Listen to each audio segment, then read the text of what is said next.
Hello friends, today in this video I will show you how to type lock with ink pen symbol in Word.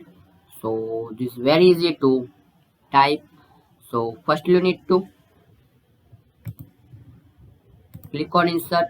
Now this last option symbol, so just click on it and more symbols, just click on it.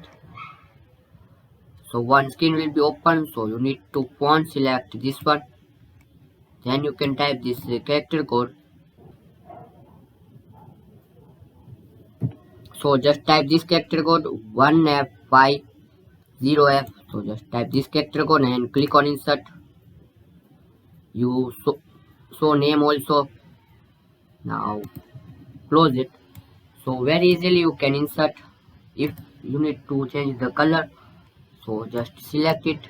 So this option will be show font color. So click on this drop down and select as always. You select any color like you. And the second way to change the color, just select it and click on home and this option, this font color, click on this drop down and change it.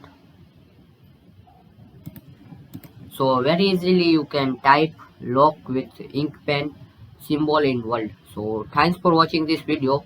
Please comment and share this video.